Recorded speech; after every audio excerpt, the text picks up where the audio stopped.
Olá pessoal, bom dia! Hoje nós estamos aqui no nosso segundo encontro para falarmos um pouquinho com vocês sobre mais dois sentimentos, que é a raiva e a frustração. Vamos para a primeira pergunta, Adri? Vamos lá. A raiva e a frustração, elas são prejudiciais à nossa saúde? Sim, podem ser muito prejudiciais, né? Interessante a gente falar sobre a raiva e a frustração, que elas também, como as primeiras emoções que a gente falou, elas também fazem parte do pacote de emoções que a gente chama de desagradáveis, né? Porque não é gostoso sentir raiva e frustração, mas elas também vêm de fábrica, fazem parte de nós. Elas podem ser muito prejudiciais, por quê? Porque os estados de raiva, e eles são variáveis, a gente tem intensidades variáveis de raiva, dependendo da situação que a gente está vivendo, e de frustração também. Eles têm um impacto muito poderoso sobre nós. Por quê? Porque a raiva ela é uma emoção que prepara todo o nosso corpo para uma ação imediata.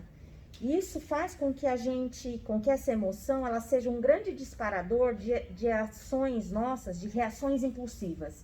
Quem de nós já não tomou uma ação imediata de raiva e no minuto seguinte se arrependeu amargamente do que fez, do que fez naquele estado de raiva?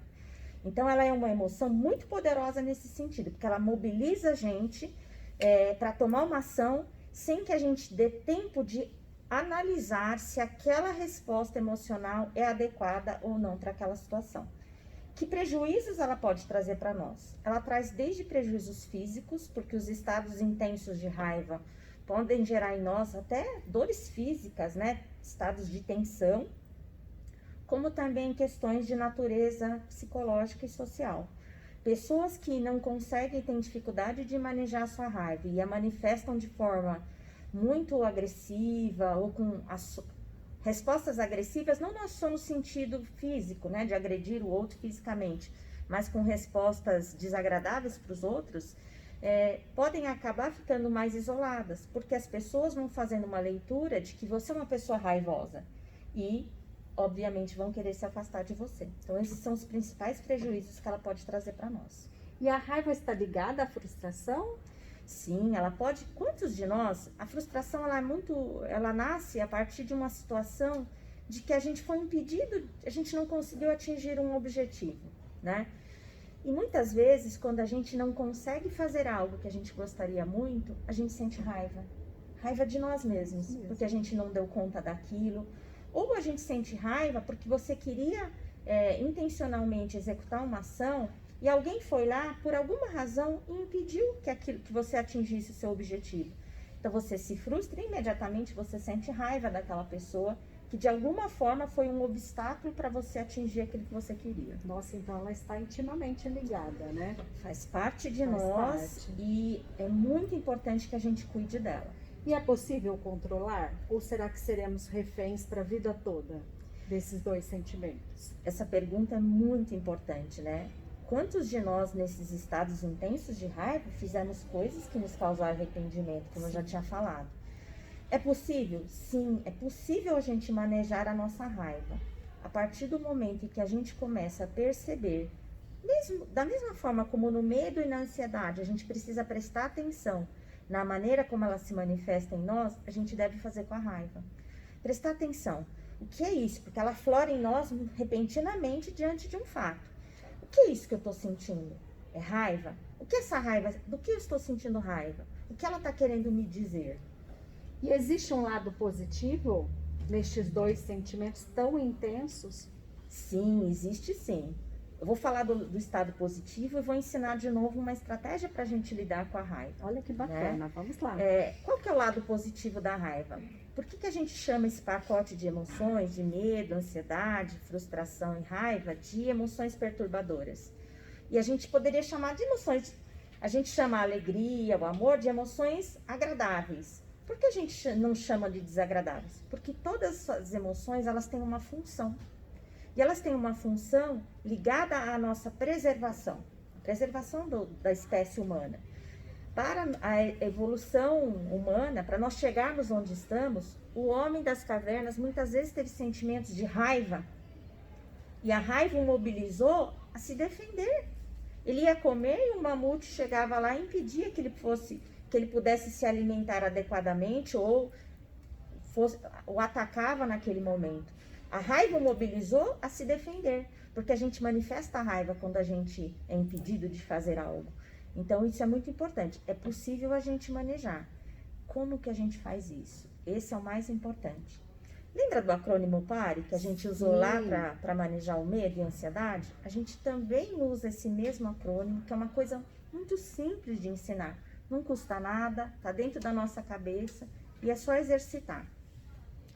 Quando a gente lembra do acrônimo PARE, diante de uma emoção muito intensa de raiva e frustração, o que eu penso? Pare, perceba. Eu percebo que sentimento, que emoção é essa que está se manifestando? É raiva ou é uma frustração? Ok, eu aceito. Eu aceito o que ela está me dizendo. Eu estou com raiva? Raiva de quem?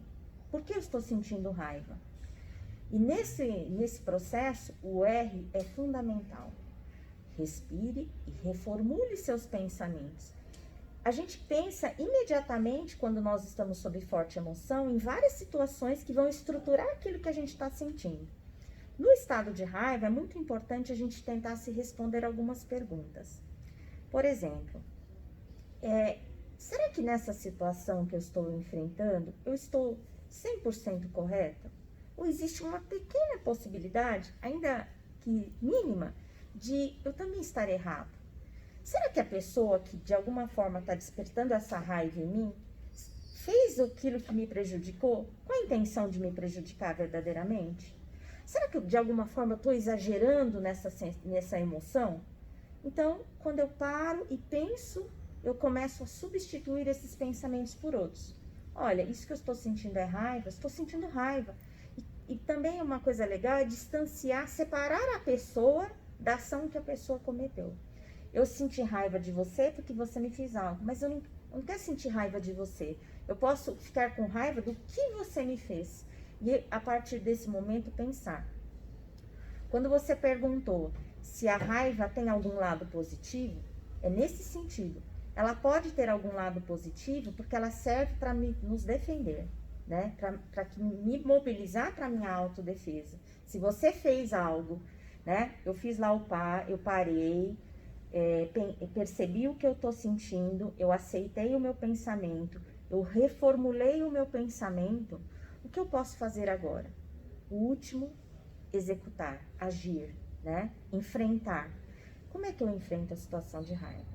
A primeira coisa, depois que eu fiz tudo isso, eu parei e pensei, eu respiro, manejo esse estado de raiva e aí eu posso direcionar a raiva para resolver esse problema com a pessoa que me causou raiva.